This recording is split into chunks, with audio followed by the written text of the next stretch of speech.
Good morning, everybody, and this is your Dow Jones setups for today. So, of all three indexes I look at, this is the only one that actually is still fairly sound.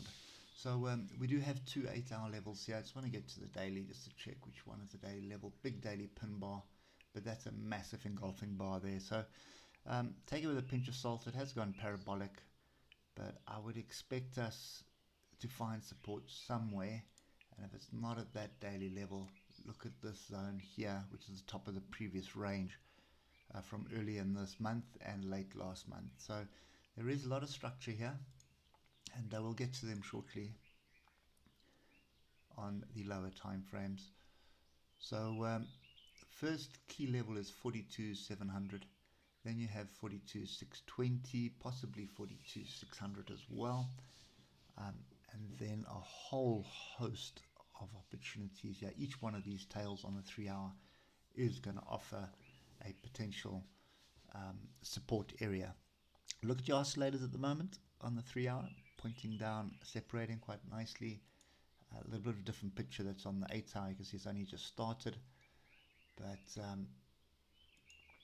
this is well into the downward move and looking for buyers to step in. Big question for me is where they're going to be stepping in. The trend is obviously up on all time frames, including the hour.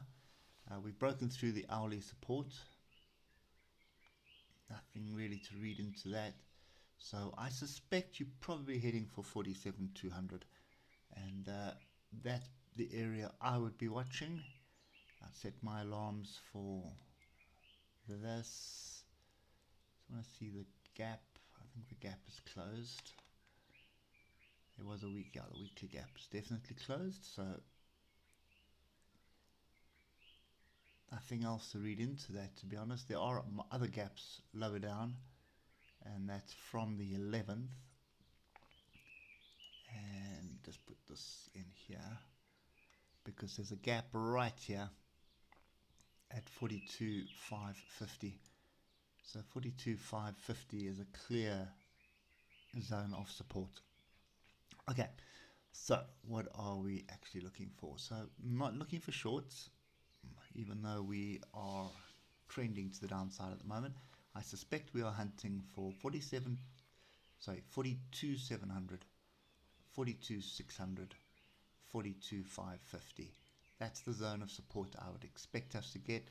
So for me, I want to see price get into this area. Watch this on the hour. It's going to be safest. You can see oscillators grouped to the downside. And obviously, you want to recapture one of these levels. So if it does barrel through these levels, you want it to come back up and recapture before jumping in, because you're below the moving averages and the 150 EMA is right here. So it's not a case of bounce in amongst the moving averages here. This is possibly it's going to go into a squeeze of some sort as we wait for something, whatever that something may be. But yeah, I think that's kind of the level. I'm not looking for shorts. I know it looks like you want to be short and this thing's falling to the floor, but that's how you get trapped. Rather zoom out to a 3-hour, 4-hour chart and have a close look. Even come down to a daily and have a close look. There is daily support here, and it's fairly strong because it's a pin bar. And there's even stronger support all the way down at 42,250. Yeah. So somewhere in amongst here, I think you're going to get the buyers stepping in. This trend is way too strong to try and trade in the opposite direction. Well, for me anyway. Maybe some of you out there are stronger than me, but that's my strength, is to go with the trend, and I stick with that. Anyway, that's it for me today. Hope it helps, and we'll catch up with you tomorrow. Cheers for now.